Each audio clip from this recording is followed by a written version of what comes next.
वाहिगुरू जी का खालसा वाहिगुरू जी की फतेह जी।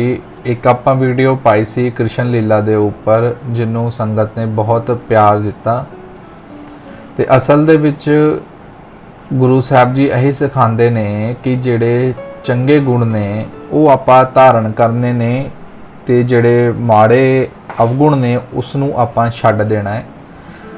ते धर्म कोई भी माड़ा नहीं, हर धर्म के अंदर परमेश्वर ने आप ज्ञान कराया है। जे परमेश्वर ने आप ज्ञान ना कराया हुंदा ते अज दे समय दे विच शायद इन्ने धर्म ना हुंदे। धर्म बनन दा किते ना किते रीज़न ही शायद यही रहा होवेगा कि जिमें जिमें संसार असल नूं भुलदा गया, उस परमेश्वर नूं भुलदा गया ते राह तो कुराहे पै गया ते परमेश्वर ने अपना ज्ञान मुड़ तो कराने लिए संसार दे विच एक तो बाद एक जीवां नूं आप दा ज्ञान कराया, क्योंकि परमेश्वर आप जूना दे विच नहीं आंदा। परमेश्वर अपने बनाए जीवां दे विचों किसी एक नूं चुनदा है, उसनूं अपना ज्ञान करांदा है, फिर उसनी रसना दे द्वारा संसार नूं अपना ज्ञान दिंदा है। क्योंकि मनुखी भाषा है, मनुख नूं मनुखी भाषा ही समझ आती है। जदों तक मनुख नूं मनुखी भाषा दे विच नहीं समझाया जाएगा तो सानू वो समझ नहीं लगती, क्योंकि अखरां दे विच भी बहुत वड्डा भेद है।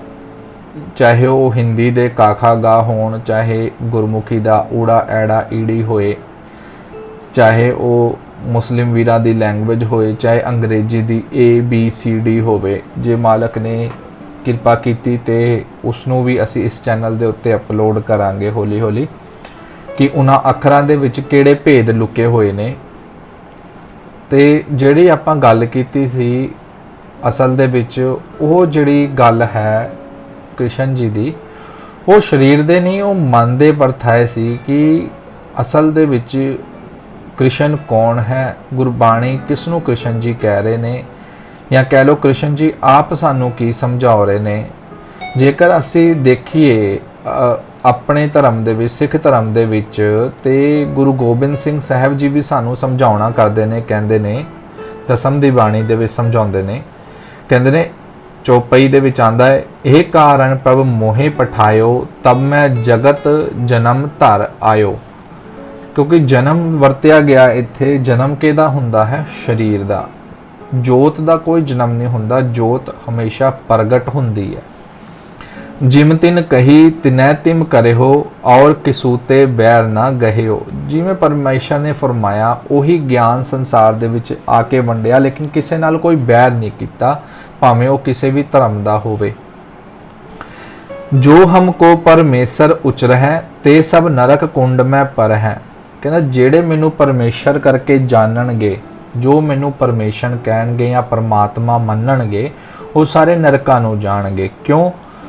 कहंदे मोको दास तमन का जानो या मैं भेद ना रंच पछानो। कहंदे कि मैनू उसी दा दास दस समझो, क्योंकि मैं उसी दा हुक्म संसार दे विच वरतान आया वां ते मेरे ते ओहदे विच कोई भेद ना जानो। भाओ कि वो भी जोत रूप परमात्मा है, परमात्मा जिहड़ा है वो भी जोत स्वरूप है, ते जिहड़ा मैं हाँ वो भी उसी दी ही अंश हाँ, शरीर नहीं।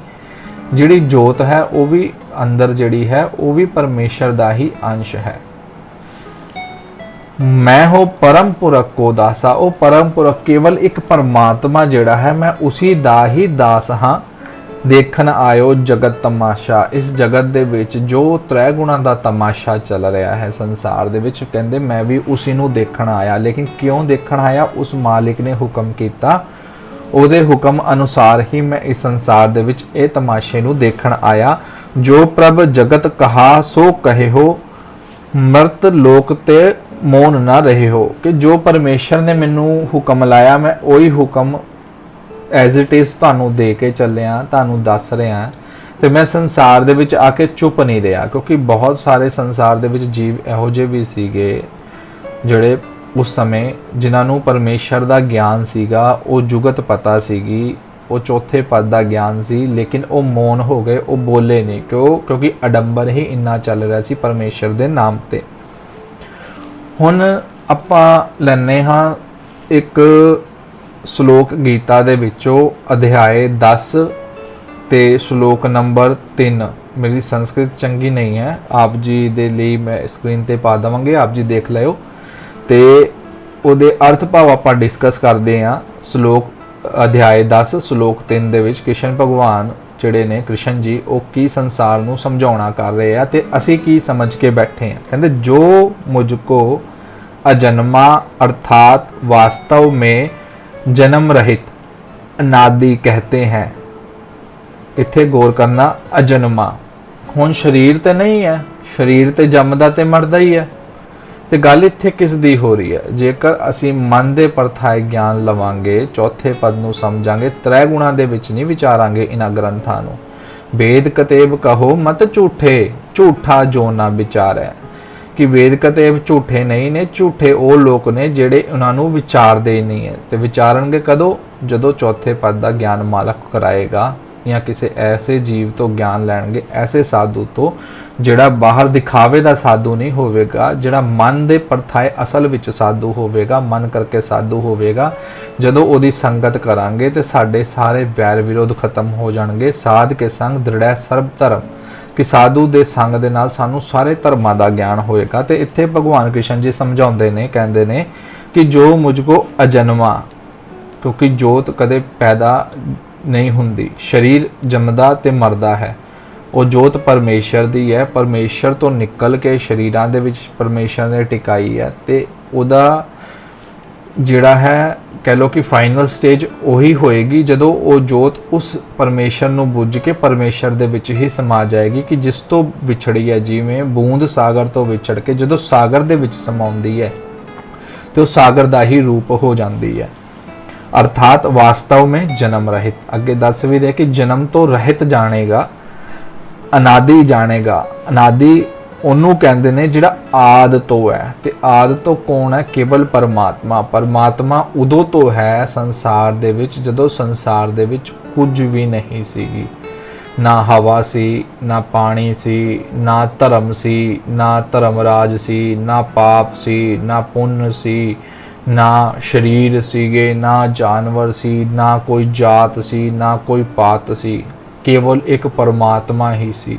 ਆਪਾਂ ਪੜ੍ਹਦੇ ਵੀ ਹੈ ਨਾ ਗੁਰਬਾਣੀ ਦੇ ਵਿੱਚ, ਅਵਲ ਅੱਲਾ, ਅਵਲ ਨੰਬਰ ਤੇ, ਫਸਟ ਨੰਬਰ ਤੇ ਕੌਣ ਹੀ? ਅੱਲਾ ਆਪ ਹੀ ਸੀ, ਪਰਮਾਤਮਾ ਆਪ ਹੀ ਸੀ। ਆਪੀ ਨੇ ਆਪ ਸਾਜਿਓ, ਕਿ ਉਸਨੂੰ ਕਿਸੇ ਨੇ ਨਹੀਂ ਬਣਾਇਆ, ਉਹ ਆਪਣੇ ਆਪ ਤੋਂ ਹੀ ਪੈਦਾ ਹੋਇਆ। ਆਪੀ ਨੇ ਰਚਿਓ ਨਾਉ, ਫਿਰ ਉਸਨੇ ਆਪਣੇ ਬਾਅਦ ਕੀ ਬਣਾਇਆ? ਨਾਮ ਦੀ ਰਚਨਾ ਕੀਤੀ। ਅਵਲ ਅੱਲਾ ਨੂਰ ਪਾਇਆ, ਕਿ ਅੱਲਾ ਨੇ ਕੀ ਕੀਤਾ? ਪਰਮਾਤਮਾ ਨੇ ਕੀਤਾ, ਆਪਣੇ ਆਪ ਤੋਂ ਨੂਰ ਪੈਦਾ ਕੀਤਾ। ਤੇ ਉੱਥੇ ਦੱਸਿਆ आशा की वार च कि आपी ने आप साजो, आपी ने रचियो नाओ। नूर नाओ, नूर प्रकाश, नाम भी प्रकाश, नाम कोई अखर नहीं है।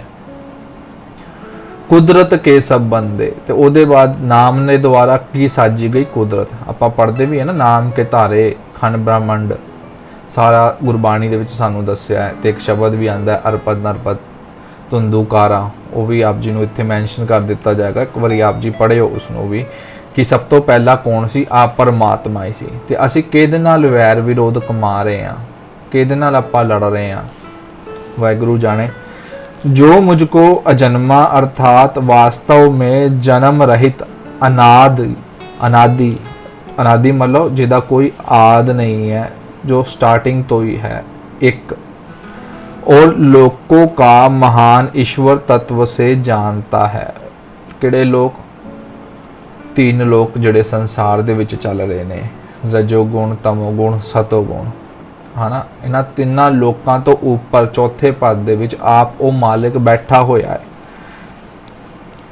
ते कह रहे ने, वे मनुष्यों में ज्ञानवान पुरुष संपूर्ण पापों से मुक्त हो जाता है।